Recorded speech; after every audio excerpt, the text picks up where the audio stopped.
This is the view from our front door at our house that we're renting near Sugar Bowl.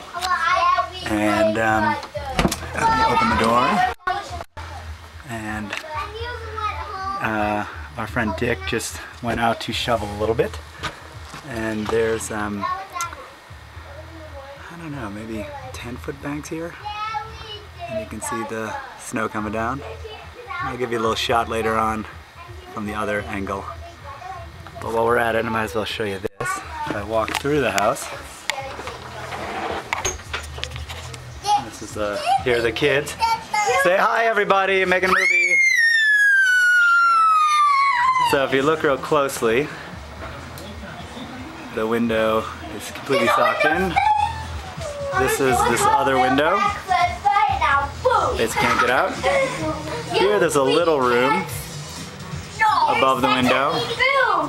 Warren Miller going, that's always good. And then this window, nothing.